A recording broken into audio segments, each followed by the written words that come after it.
बच्चों, कैसे हैं आप सभी। उम्मीद करती हूँ आप सभी बहुत अच्छे से होंगे। कक्षा की शुरुआत करते हैं। आज का पाठ है हमारा वन, हमारी अमूल्य संपदा। बच्चों, एक निबंध है अध्ययन से पूर्व। ये आप क्या कर रहे हो दादाजी? बेटा, तुम्हारी और तुम्हारी आने वाली पीढ़ियों के लिए मीठे फलों का इंतजाम कर रहा हूँ। निबंध का मूल तत्व, बच्चों को वन संरक्षण का महत्व समझाना।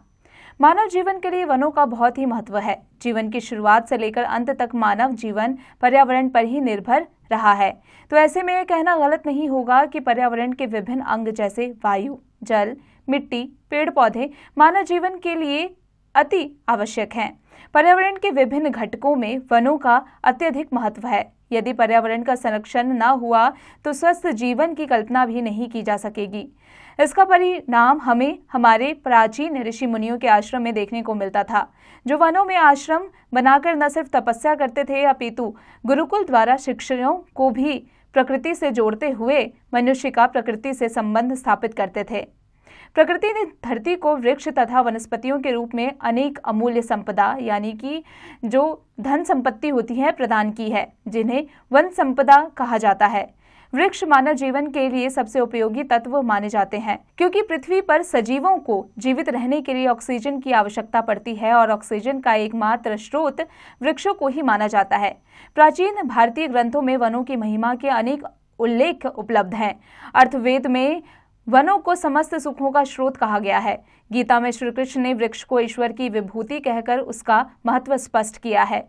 अग्नि पुराण में वृक्षों को काटने का निषेध यानी मना किया गया है, क्योंकि वे परिवार की सुख समृद्धि के आधार है। मत्स्य पुराण में एक वृक्ष को 10 पुत्रों के बराबर बताया गया है। अतएव वृक्षों की रक्षा और उनका संवर्धन यानी उसका संरक्षण मानव जीवन की सुख सुविधाओं के लिए परमावश्यक है। वृक्षों को अनावश्यक रूप से काटना अपने पैरों पर कुल्हाड़ी मारना है।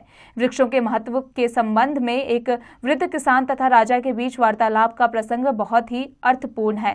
वृद्ध किसान सड़क के किनारे आम का एक पौधा लगा रहा था। वह इतना बूढ़ा और क्षीणकाय था कि उसके हाथ पैर कांप रहे थे। संयोगवश मार्ग से राजा का रथ निकला। उसने वृद्ध को पौधा लगाते देखा तो उसके पास पहुंचकर बोला, बाबा जी, आप बहुत वृद्ध हो चुके हैं, क्या आप इस वृक्ष के फल खा सकेंगे जो इतनी तन्मयता से यह पौधा लगा रहे हैं? यानी कि इतने मग्न होकर, इतने आतुर होकर आप इस पौधे को लगा रहे हैं। राजा ने पूछा तो वृद्ध ने मुस्कुराते हुए उत्तर दिया, महाराज, जिस पौधे को मेरे बाप दादा ने लगाया था उसके फल मैं खाता रहा हूँ। इसी प्रकार जो पौधे मैं लगा रहा हूँ उनके फल मेरे बेटे बेटियां और पोते पोतियां खाएंगे। पेड़ पौधे तो समाज की धरोहर है, ये हमारी अमूल्य संपदा है।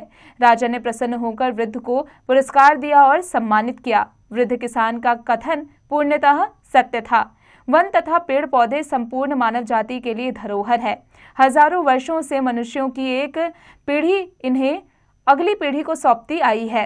अतः वर्तमान पीढ़ी का यह कर्तव्य है कि वह आने वाली पीढ़ियों के लिए अधिकाधिक संख्या में वृक्षारोपण करे यानी पेड़ लगाए। आधुनिक काल में पेड़ पौधों को नए संदर्भ में समझने का दृष्टिकोण विकसित हुआ है। अब पेड़ पौधों को हरा सोना कहा जाता है। दोनों में यही अंतर है कि सोना धातु खान के भीतर मिलता है, जबकि हरा सोना वृक्ष खुली भूमि पर सुलभ है। धरती पर इंसानों के अतिरिक्त अन्य सजीव प्रजातियां भी मौजूद है और किसी को जीने के लिए किसी न किसी माध्यम की आवश्यकता पड़ती है। ऐसे में वन मुख्य भूमिका निभाते हैं। वृक्षों के लाभ भी अनेक हैं। ये वर्षा में सहायक हैं। वृक्षों की घूमती हुई शाखाएं श्याम मेघमालाओं को जल वृष्टि का निमंत्रण देती है। वृक्षों की जड़ें पानी के तेज बहाव को रोकती है, जिससे भूमि संरक्षण में सहायता मिलती है। तेज बहाव रुकने से भूमि की उर्वरा शक्ति सुरक्षित रहती है। वृक्षों से ही हमें ऑक्सीजन मिलती है और हमारे द्वारा छोड़ी गई कार्बन डाइऑक्साइड को वे अवशोषित कर लेते हैं। वृक्ष कई प्रकार से हमारे काम आते हैं। जड़ से लेकर तना, शाखाएं, औषधियां, लकड़ी, छाल, फल, फूल, बीज आदि सभी हमारे जीवन के लिए उपयोगी हैं। उनकी लकड़ी घरेलू उपयोग के सामान बनाने और ईंधन के काम आती है। वनों से ही पशु पक्षियों को आश्रय तथा भोजन प्राप्त होता है। वनों से और भी कई लाभ हैं। पेड़ पौधे वातावरण की अशुद्ध एवं हानिकारक वायु को स्वयं पचाकर हमें शुद्ध वायु प्रदान करते हैं। ये भूमि को अधिक तप्त होने से रोकते हैं। वनों की अधिकता के कारण ही प्राकृतिक आपदाओं में कमी आती है, क्योंकि वैज्ञानिकों का अनुमान है कि यदि भूतल पर वृक्ष न होते तो पृथ्वी का तापमान बढ़कर इतना अधिक हो जाता कि ध्रुवीय प्रदेशों पर जमी बर्फ पिघल जाती। उस बर्फ के पिघलने से पृथ्वी पर जल की मात्रा इतनी अधिक हो जाती कि पृथ्वी उसमें समा जाती। तब न पृथ्वी पर मानव रह पाता, न पशु पक्षी और न ही वनस्पति जगत ही। वन उपज का उपयोग गृह निर्माण, मेज कुर्सी, दरवाजे, खिड़कियां, बैलगाड़ी, कृषि उपकरण, खिलौने, खेल की सामग्री, वाद्य यंत्र, नौकाएं, खंबे, पुल, कागज, माचिस आदि बनाने में किया जाता है। आज शहरीकरण और विकास के नाम पर वनों को काट लकड़ियों की कालाबाजारी बेझिझक हो रही है। जनसंख्या विस्फोट के फलस्वरूप अधिक खेती के लिए वनों की कटाई, नदी घाटी परियोजनाओं को पूरा करने तथा रेल मार्गों एवं सड़कों का विस्तार करने के लिए भी वनों का सफाया किया जा रहा है।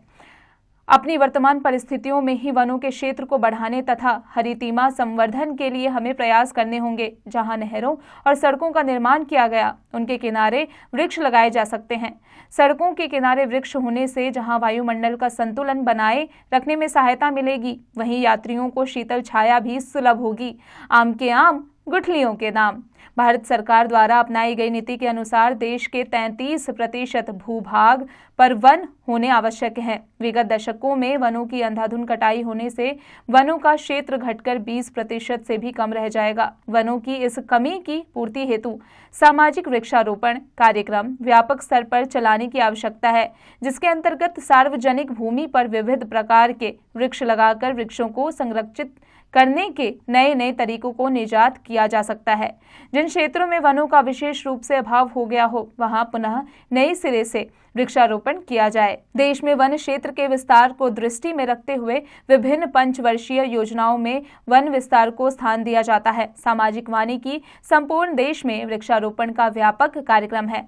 इस कार्यक्रम के अंतर्गत कृषकों के खेतों की मेड़ों तथा निकट की खाली भूमि में वृक्ष लगाने के लिए सरकार द्वारा पौधे उपलब्ध कराए जाते हैं। इसके अतिरिक्त एक बच्चा एक पेड़ कार्यक्रम के अंतर्गत बच्चों को फलदार वृक्ष लगाने के लिए प्रोत्साहित किया जाता है। ऐसा इसलिए भी माना जाता है क्योंकि सनातन संस्कृति में वृक्षों को देवता माना गया है तथा वृक्षों को काटना एक अपराध है। अतः इस अपराध को रोकने की भावना को जनसमूह में रोपित करना जरूरी है। सामाजिक वानिकी कार्यक्रम की सफलता को सुनिश्चित करने के उद्देश्य से प्रत्येक विकास खंड में प्रायः 2 हेक्टेयर भूमि में पौधशाला की व्यवस्था की गई है। इन पौधशालाओं के लिए वन विभाग द्वारा विविध प्रकार की पौध तैयार की जाती है। इस कार्यक्रम से अधिकाधिक क्षेत्रों को लाभान्वित करने के लिए गांवों और नगरों के निवासियों के परामर्श से पौधों के रोपण क्षेत्रों का चयन एवं निर्धारण किया जाता है। इन रोपण क्षेत्रों में खेतों की मेड़ों की भूमि को भी सम्मिलित किया गया है। वृक्ष हमारे जीवन को सुखी और सुविधापूर्ण बनाने में अत्यधिक सहायक है।